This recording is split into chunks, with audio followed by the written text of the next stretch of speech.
నమస్కారం. ఓం గం గణపతియే నమః. ఓం శ్రీమాత్రే నమః. సర్వమంగళ మాంగళ్యే శివే సర్వార్థసాధికే శరణ్యే త్ర్యంబకే దేవి నారాయణి నమోస్తుతే.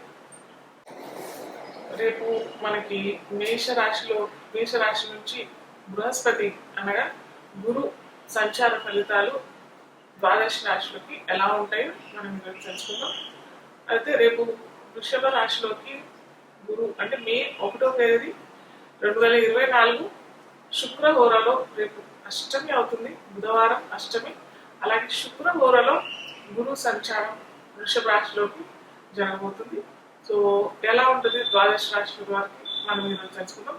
మొట్టమొదట మేషరాశి వారికి ఎలా ఉంటుందంటే, రేపు మేషరాశి వారికి ఇప్పటిదాకా ఈ రోజు దాకా మేషరాశి వారికి గురు రాశిలోనే ఉన్నాడు. అలాగే వారు చక్కగా అన్ని అటు సంపదలు ఏదైనా కానీ గురువు మేషరాశి వారికి భాగ్యాధిపతి అవుతాడు, అలాగే వ్యయాధిపతి అవుతాడు. కాబట్టి చక్కటి ఫలితాలు ఈ రోజులు వారు అనుభవించారు. అలాగే ద్వితీయం అవుతుంది వృషభ రాశి మేషరాశి వారికి ద్వితీయం అవుతుంది. కాబట్టి ద్వితీయ ఫలితాలు కూడా చాలా చక్కగా వస్తాయి వీరికి. ద్వితీయం అంటే అటు సంపద, కుటుంబ కుటుంబ వృద్ధి, వ్యాపార వృద్ధి, వృత్తిలోనూ, అలాగే సంతానం కావాలనుకున్న వాళ్ళు సంతానం కోసం ప్లాన్ చేసుకోవచ్చు. లేదా మ్యారేజ్ కాలేదు, ఉద్యోగం కావాలి, ఇలాంటి వాళ్ళందరికీ కూడా చక్కటి ఫలితాలు ఇస్తాడు మనకి గురు వృషభ రాశికి సంచరించేటప్పుడు. ఎందుకంటే ఇక్కడ ద్వితీయం చెప్పుకున్నాం కదా, ద్వితీయం అటు కుటుంబ వృద్ధికి, వ్యాపార వృద్ధికి, వృత్తి. వృషభ రాశి in general comfort zone, comfort, లగ్జరీస్కి, ప్రెషర్స్కి తగ్గినట్టు రాశి. కాబట్టి ఈ మేష రాశి వారికి గురు సంచారం, గురు యోగకారకుడు కాబట్టి వారికి కుటుంబంలోనే ఒక కొత్త వ్యక్తి రావటం, అంటే వివాహం జరిగిన తర్వాత ఒక భాగస్వామి కూడా కొత్త వ్యక్తి కదా తన జీవితంలోకి రావటం. అలాగే సంతానం నవ శిశువు ఇంట్లోకి రావటం, ఇది కూడా ఒక కొత్త మనిషిని ఆహ్వానించడమే కదా. సో అలాగా కుటుంబ వ్యాప్తి జరగడానికి మొట్టమొదట కారణం వృషభ రాశి సంచారం గురు ఫలితాలు ఇస్తాడు. అలాగే సంపదలో కూడా, సంపద అంటే స్టాక్ ఎక్స్చేంజ్ లో కావచ్చు, లేదా ఎక్కడన్నా పెట్టుబడులు, లావాదేవీలు, లేదా వ్యాపారంలో పెట్టుబడి ఎక్కడి నుంచో స్ట్రక్ అయిపోయిన డబ్బులు కూడా రావటం, వీళ్ళకి మనీ ఫ్లో రావటము, మనీ ఎక్కడి నుంచో ఎక్కడ అన్ఎక్స్పెక్టెడ్ గెయిన్స్ అంటాం కదా, ఆ అన్ఎక్స్పెక్టెడ్ గెయిన్స్ కూడా సడన్ గా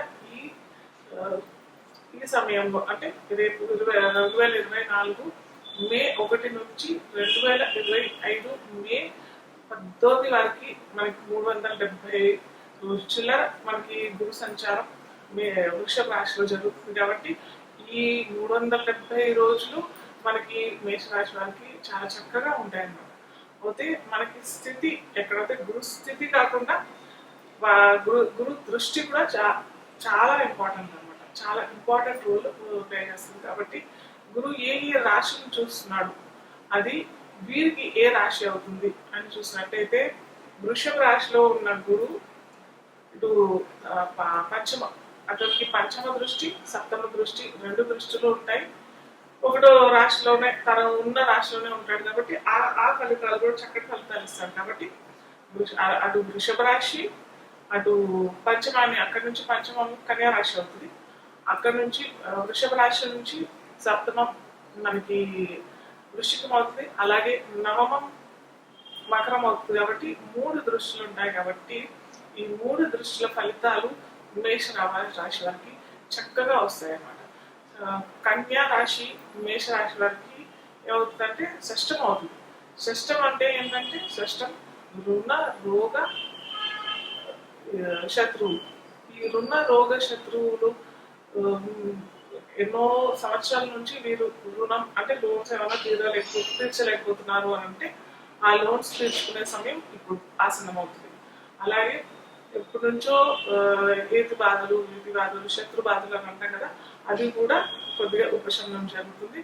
అలాగే వీరికి దీర్ఘకాలికమైన ఏమన్నా రోగాలు ఉంటే కూడా వాటికి కూడా ఏదన్నా మందు దొరకడమో, లేకపోతే ఇంకేదన్నా కొత్త డాక్టర్ రావటము, లేదా ఆ సంబంధించిన వ్యాధికి సంబంధించిన మెడిసిన్ వీరికి లబ్ధి పొందడము, ఇలాంటి ఫలితాలు మనకి గురు దృష్టి పొందుతున్నాం. కాబట్టి ఈ మేషరాశి వారికి ఆ షష్ట ఫలితాలు దొరుకుతాయి.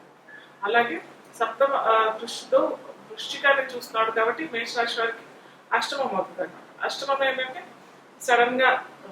సడన్ గెయిన్స్ అనొచ్చు, సడన్ లాసెస్ అనొచ్చు, సడన్ గా వీరికి ఏదన్నా స్టాక్ ఎక్స్చేంజ్ లో అన్నా, లేకపోతే సడన్ గా మనీ రావటము, లేకపోతే సడన్ గా ఎవరన్నా చనిపోవడం, వారు వీరి పేరు మీద ఏదైనా బిల్లు రాయటము, ఆ డబ్బులైనా ఆ సేవలు లభించడం, అలాంటి ఉపయోగకరమైన పనులు మనకి వృషభ రాశి సంచారం గురు సప్తమ దృష్టి చూడడం వల్ల మేషరాశి వారికి కలుగుతుంది. అలాగే ఒక్కొక్కసారి సడన్ గా లాసెస్ కూడా ఉంటాయన్నమాట. సో దీనికి తగ్గట్టు మన పరిహారాలు చేసుకున్నట్టయితే ఆ నెగిటివ్ ఫలితాలు అనేది క్రమంగా తగ్గిపోతాయి అన్నమాట, మనం పరిహారాలు చేసుకున్నట్టయితే. అలాగే నెక్స్ట్ వచ్చి మకరాన్ని కూడా చూస్తాడు కాబట్టి మకరం మేషరాశి వారికి దశమం అవుతుంది. దశమం అంటే వృత్తి, వ్యాపారం, మనం నిత్య నైమిత్య కర్మ అంటాం కదా, అది మనకి మకరం అవుతుంది.